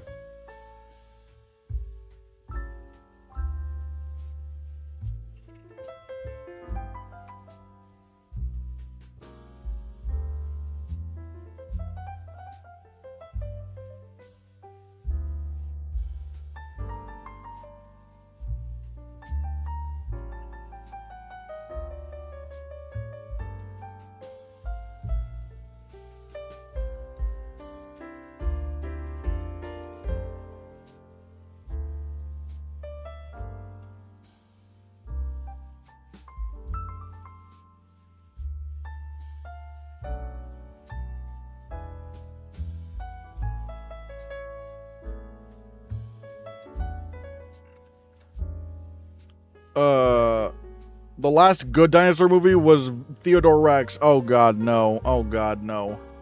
More of the visual effects like in Homecoming and Far From Home. Also, as of right now, I have the Oak Street in for visual effects. I just don't think Oak Street's gonna happen. I mean, again, I'll try to see it for myself, but dinosaur movies just don't really tend to get into visual effects. And yes, we did just get Jurassic World Rebirth last year, but that had like a whole thing where you had Gareth Edwards directing it. The movie overall just looked very vibrant and colorful without looking artificial, and it had a ton of huge effects that were very invisible. So like it kind of had a lot more going for it, whereas Oak Street is just kind of just dinosaurs, so I don't know. And the visual effects in Homecoming and Far From Home, I thought they were fine. Not really Oscar-worthy visual effects. And they didn't even make the 10 film shortlists. So, hey. But Brand New Day does have better visual effects than those movies. The effects in Brand New Day are better. So I think it's going to get shortlisted. I just don't know about nominated, but it could get nominated. It's not horribly, like, it's not as barren of competition as 2023 was, but it's also not, like, immensely stacked in terms of competition. Best dinosaur movie of all time is Paw Patrol, the Dino movie. You know it. You know it. Also, we have 16 minutes until we end stream. We have 16 minutes, so if anyone wants to put in any more super chats or memberships, or gift any memberships, go ahead and do so. Unless you're saving for the birthday stream on Sunday, which, in case you guys don't know, I'm going to be doing a birthday stream this upcoming Sunday where I stream for 24 hours in hopes to get enough memberships or just money in general to go to New York Film Festival later this season, because I really do want to try to go. I want to try to actually go to New York Film Festival. So yeah.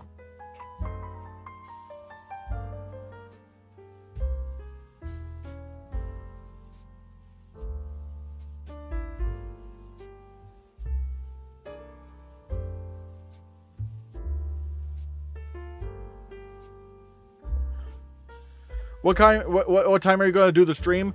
For the birthday stream, I'm going to start on the 23rd at noon, and then I will go through noon all the way to noon on that Monday. So it'll be a 24-hour stream. Have you seen Little Shop of Horrors? Oh yeah, I really like Little Shop of Horrors, especially the soundtrack. I love the soundtrack. I'm back. Hi, Luann Gabriel. Hi, Luann Gabriel.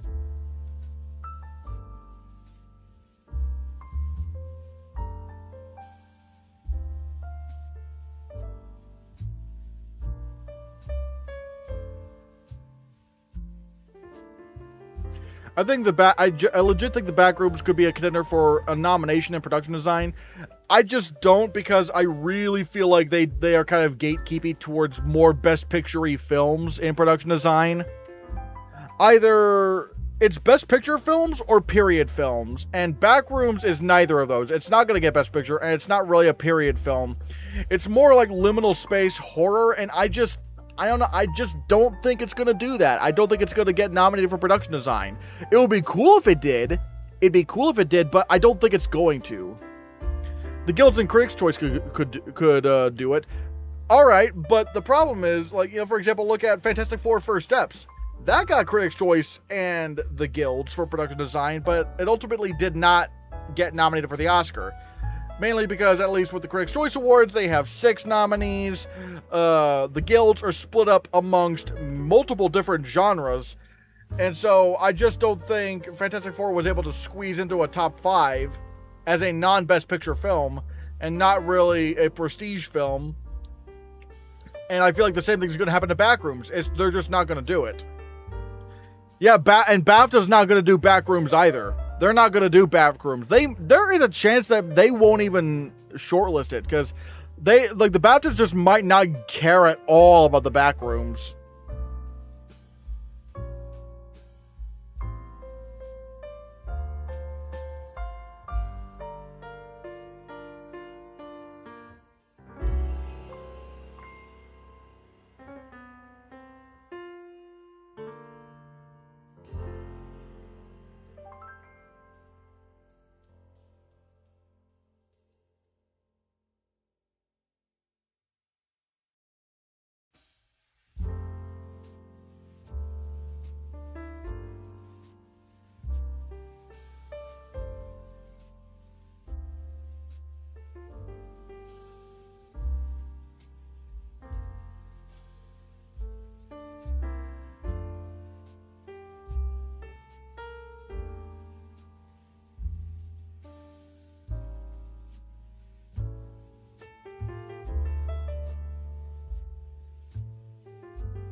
Do you think the BAFTAs might not care about Obsession, or will they?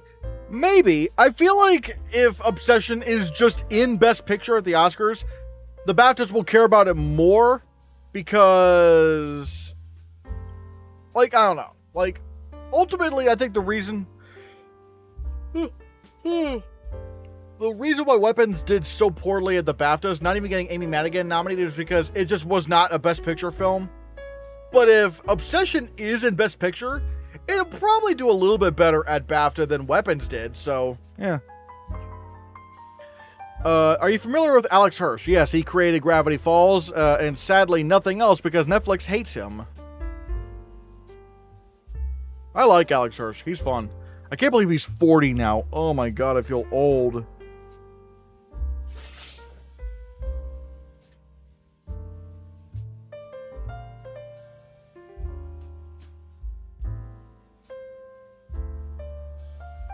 Gravity Falls is I do really like Gravity Falls, yeah. Honestly, I prefer to just ignore the BAFTAs. Don't ignore the BAFTAs because they will call some stuff. They will call some stuff that's like crazy. So yeah, no, I would not say completely ignore them. Like they do have some insight as to what could happen at the Oscars.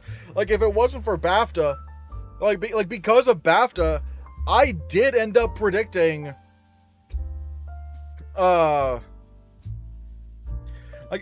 because of BAFTA, I did end up predicting that Sing Sing would get nominated for adapted screenplay over Dune Part 2. That's actually why I was able to get 5 out of 5 in adapted screenplay that year, and even the previous year where the BAFTAs snubbed Killers of the Flower Moon for adapted screenplay in favor of The Zone of Interest. I also called that because I went with what the BAFTAs did, even though everyone said that, Killers is going to get nominated. Like, they just nominated, Zone of Interest for adapted screenplay because BAFTA. It's like, I don't think it was just a BAFTA thing. It's not a juried category, so,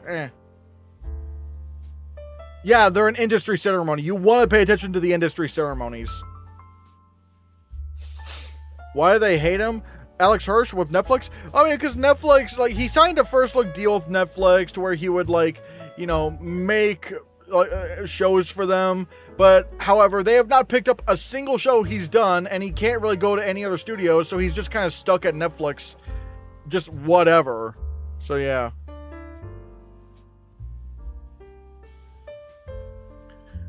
Disney should bring him back for something. They can't. He's exclusive to Netflix for the moment. At least whenever his contract ends, because they're just not greenlighting anything he's done. The BAFTAs are kind of like the old Oscars in a sense, yeah. BAFTA also didn't nominate challengers, so they skew older, yeah.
Do you think the drama could be lone screenplay? It made a ton of money. It's very righty. Nope. Not happening. Nope.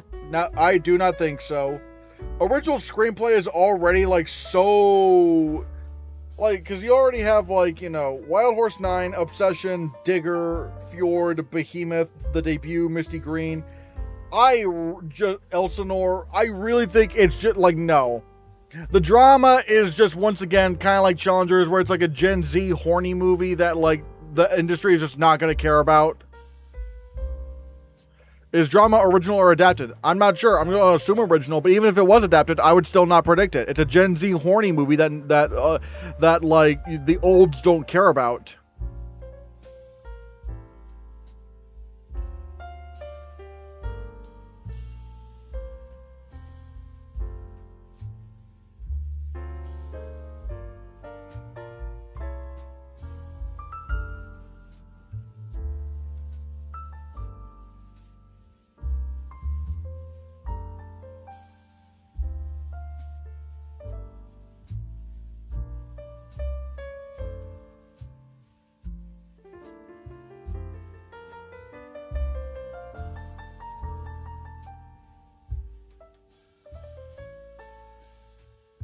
The drama also came out too early. I guess you could say that. I just really think it's just not the kind of movie they're going to care about. You know, I just don't think it's just the kind of movie that the Oscars like.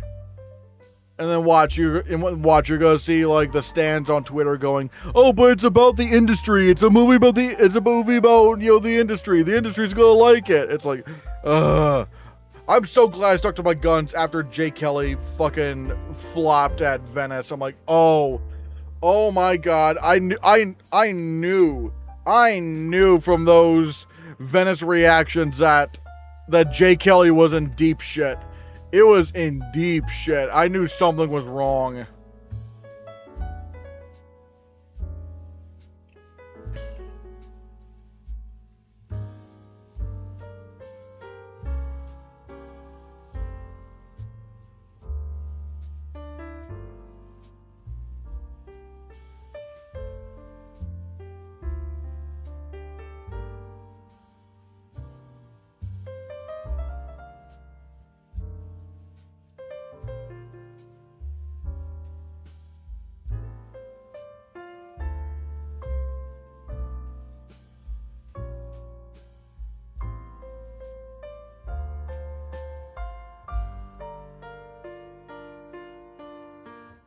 Kelly J. Also, remember, guys, we still have the membership goal and the super chat goal up for today. So let's see if we can get any more super chats or memberships while like before I have to leave in about 4 minutes or so.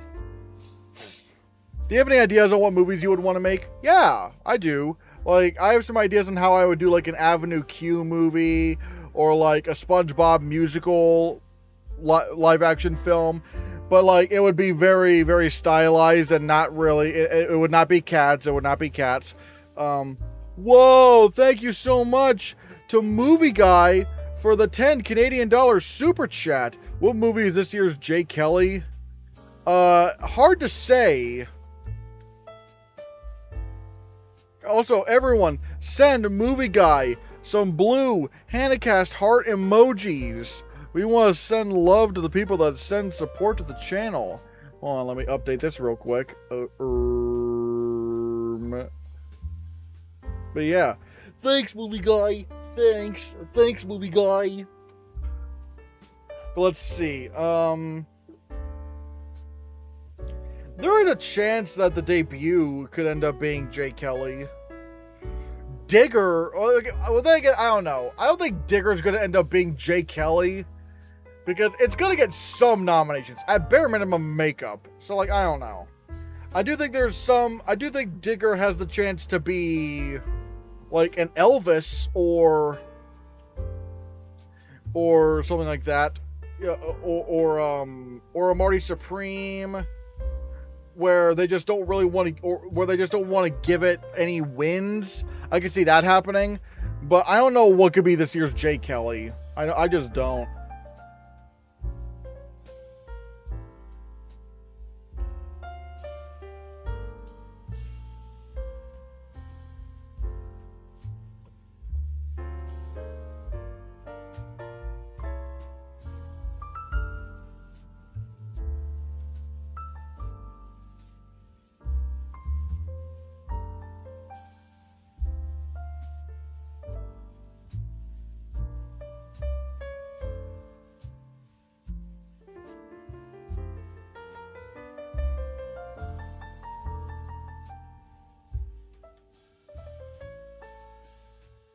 But yeah. Debut ending up as Jay Kelly is a possibility. Yeah, maybe. That could maybe happen. I don't think it's going to happen. I think it's maybe going to be more like, ironically enough, like a Real Pain, where it's just kind of outside of Best Picture, but it's probably close.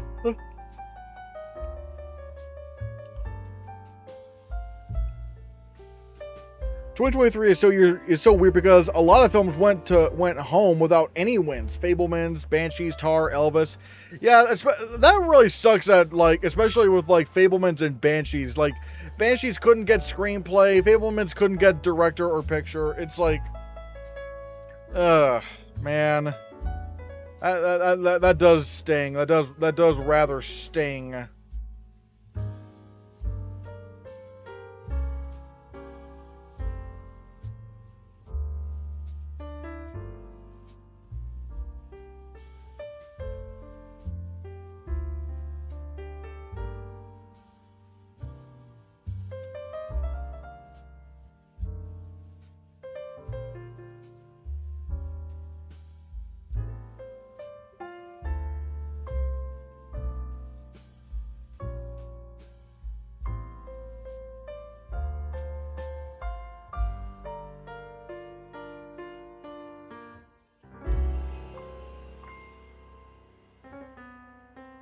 But yeah. Whoa! What the heck? Movie Guy with the 5 gifted memberships. Everyone send some blue heart emoji, some blue Hannahcast heart emojis to Movie Guy. Thanks, Movie Guy. Thanks, Movie Guy. My God, thank you so much. Anthony Garcia got a membership. Gordon Sid got a membership. Lord Blackwood got a membership. Arsenal fans since 1994 got a membership. And Doomrai got a membership. Thanks, Movie Guy. Thanks, Movie Guy. So yeah, we did hit the membership goal for today. Hooray! Let's see, I'll probably... Could Melania get a score nomination? It'll score a few nominations, if you know what I mean.